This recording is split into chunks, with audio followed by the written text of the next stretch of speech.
It's like more than 1,000 college schools. That's a new statistic. Joined international school network, and the program actually implements sustainable practices, as I just mentioned, waste reduction, energy conservation, and biodiversity growth.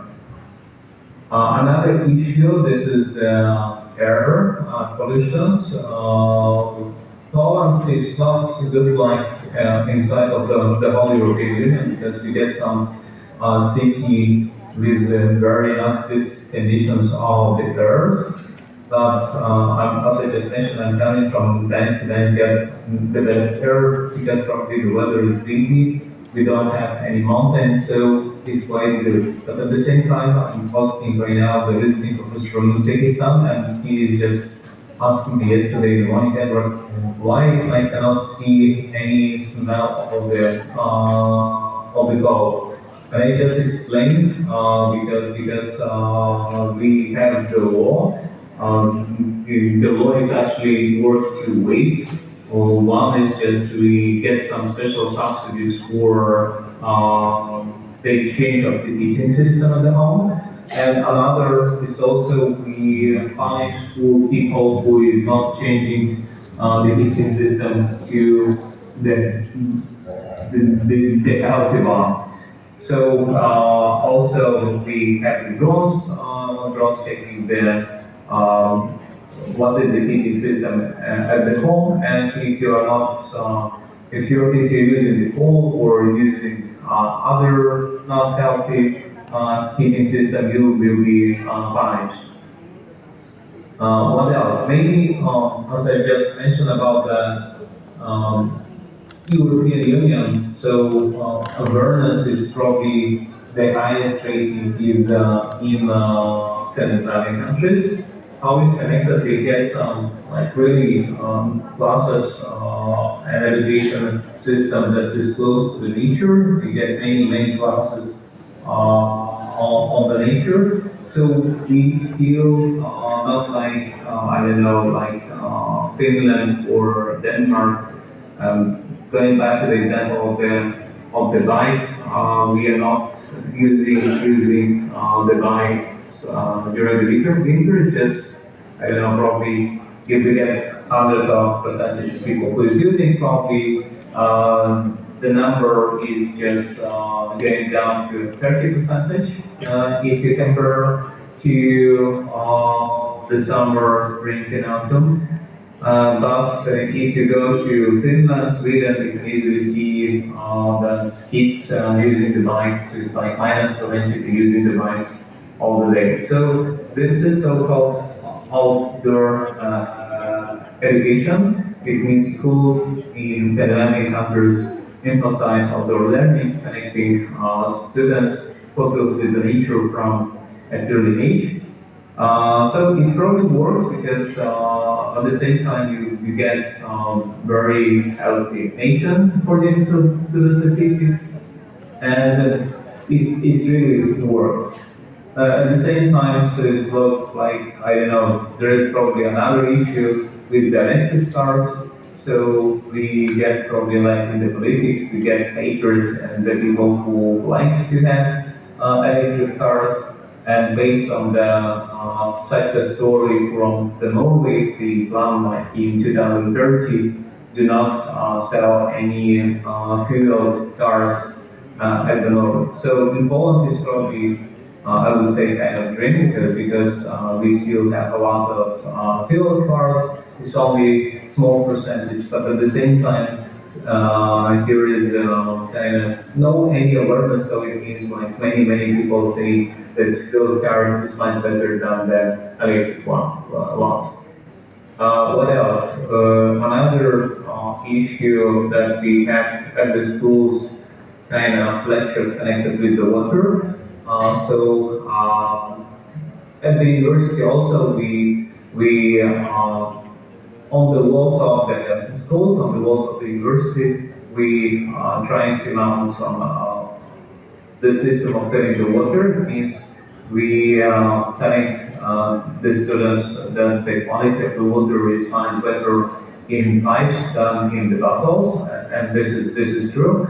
So people or students who is coming to the school, we encourage them to bring the water not in the bottle bought from the shops, but in the bottles that they can refill from home or at the university. So it works. You can easily see on the corridor at the university or in school people who get the bottles actually from home. What else? According to the statistics, right now, study statistics, 66% of young college. Dr. Ham Evardes membagikan beberapa praktek-praktek baik yang terjadi di Polandia sana. Bukan hanya diadopsi oleh sekolah-sekolah, tapi juga secara sistemik, secara regional mereka melakukan menjadi sebuah kebijakan. Ada empat hal besar tadi yang sebenarnya ditindaklanjuti di Poland sebagai praktek baiknya adalah satu, menciptakan sebuah kebiasaan untuk menggunakan sepeda atau bersepeda di sekolah atau di kantor. Ada hari-hari khusus di mana semua orang di-encourage untuk menggunakan sepeda dan anak-anak untuk anak-anak sekolah mereka bahkan mengimplementasikan praktek memberikan stiker atau apresiasi buat anak-anak supaya anak-anak termotivasi untuk menggunakan sepeda. Yang kedua adalah pengolahan sampah, jadi waste management juga menjadi hal yang disepakati bersama dikelola sebagai salah satu praktek baik di Polandia. Yang berikutnya adalah pengelolaan polusi udara. Jadi mereka juga walaupun iklimnya dingin, tetapi kondisi udara di setiap bagian tidak semuanya selalu baik. Maka ada beberapa tindakan-tindakan yang dilakukan baik secara spesifik dalam skop sekolah ataupun secara regional atau daerahnya. We will also open opportunity for the audience to give the questions, but we'll wait for the next session first. If you don't mind, Dr. Hab, so we'll move forward by giving the opportunity for Professor Dr. Ömer Solan from Turkey. Sure. Go ahead. Thank you very much for listening. So Professor Dr. Ömer Solan will be sharing on the integrating climate change awareness into education and organizational strategies for sustainability. We have Professor Dr. Ömer Solan, hello, who will guide us through strategies for embedding climate change awareness into educational and organizational practices. Dr. Ömer Solan. Hello. Yes. Do you hear me now? Yes. Sorry, Prof. Do you want to share the PowerPoint decks by yourself, or do you want us to share it for you? If you share my presentation by yourself, that will be wonderful for me. Okay, let me check the technical team first.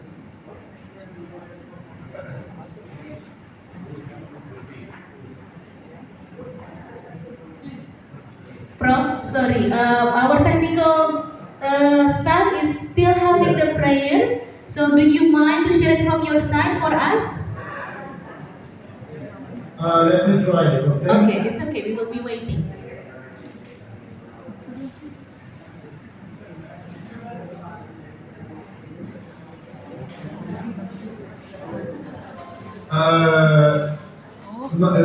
Yes. My presentation is visible now. Yes, you can see it. We can see it clearly. Okay. Dear guests there, first of all, I would like to address to you in Indonesian language.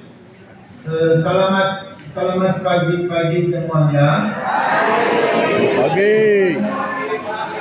Pagi.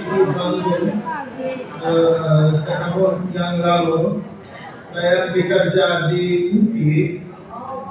Saya belajar bahasa Indonesia di Bandung. Mantap. Now I would like to continue my speech in English. First of all, I would like to say that I'm very happy for being in front of this distinguished group. I respectfully greet everyone. First of all, I would like to say that I am working in a university which is located in Çanakkale province in Turkey. Çanakkale is a city located on the border of Greece. Now I am working in this university, Çanakkale University. Çanakkale University is a governmental university, and now I'm in my office, and I'm very happy for addressing this distinguished group. And my speech, the title of my speech is Integrating Climate Change Awareness into Education and Organizational Strategies for Sustainability. There is no need and there is no necessary to talk about my CV, my resume, and with your permission, I would like to skip it. Yes, if we are talking about climate change is the main phenomena of today's world. Climate change is one of the most pressing challenges of our time, and it is crucial that we integrate climate awareness into both our education system and organizational sustainability strategies. And I am planning to talk about in this presentation, will explore how to effectively incorporate climate change into curricula, empower teachers, and drive impactful changes within institutions. And by talking on this area, I would like to say that the importance of climate change for education and corporate strategies. First of all, if we are talking about corporate strategies, we have to count these four items. What is all those things? The first thing is preparing future leaders. Exactly, and particularly preparing future leaders in education, it is very important. Educating students on climate change equips the next generation with the knowledge and skills to tackle this critical issue. And driving organizational change, the second thing. Driving organizational change is about integrating climate strategies into corporate policies and practices can significantly reduce an organization's carbon footprints. And the third thing is social impact. Addressing climate change through education and corporate initiatives has really enhancing consequences for communities and the planet.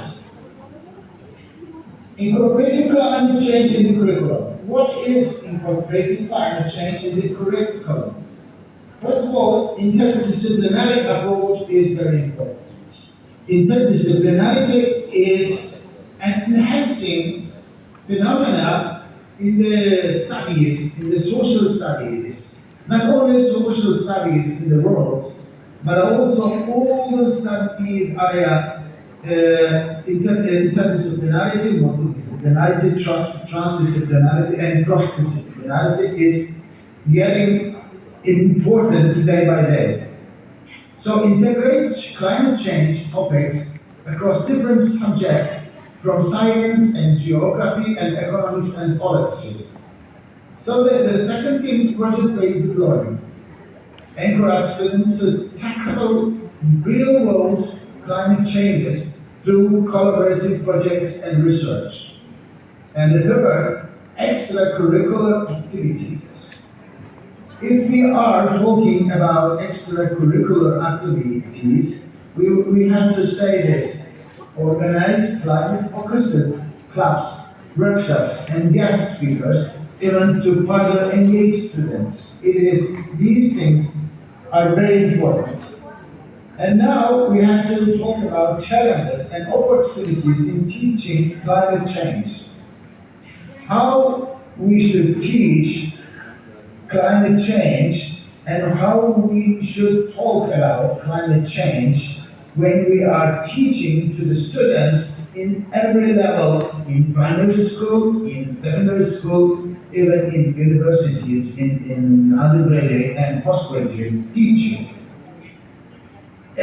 Complexity of the topic. Yes, we have to admit that the topic is very complex because climate change involves a range of scientific, economic, and political factors that can be challenging to be conveyed effectively. And the other thing is engaging students. If we couldn't engage students in the climate change, we cannot success in this area. Finding ways to make climate change education interactive and meaningful for students of all ages is crucial. And addressing misconceptions. Actually, addressing common misconceptions about climate change and providing accurate and evidence-based information is very essential. And my other slides is about empowering teachers on climate change because all the person who responsible for teaching climate change are teachers. Because yes, of course, not only teachers are responsible for climate change for teaching, but teachers, all the teachers in our world is the main persons are responsible for climate change and gaining to students awareness about climate change. So what should we do in these topics? First of all, training, collaboration, and ongoing supports. So what is training? Training provides comprehensive training programs to equip teachers with the knowledge and resources to then effectively teaching climate change. So collaboration is very important in every aspect, but in climate change, foster a community of educators who can share best practices, lessons plans, and innovative teaching methods. And the last thing is ongoing support. Offer continuous professional development opportunities and access to updated scientific information and educational materials. And now you see that here it is very visual that here we can see a pyramid. So on the top of the pyramid, you can see commitment. What is commitment? Commitment is establish a clear organizational commitment to sustainability and climate action. And the other things, assessment. What is assessment? Conduct a true assessment of organization's carbon footprint and environmental impacts. Goal setting. Yes, set ambitious, measurable goals for reducing emissions and improving sustainability. Implementation. Develop and implement comprehensive sustainability strategies across all departments and operations. And the last thing is monitoring. What is monitoring?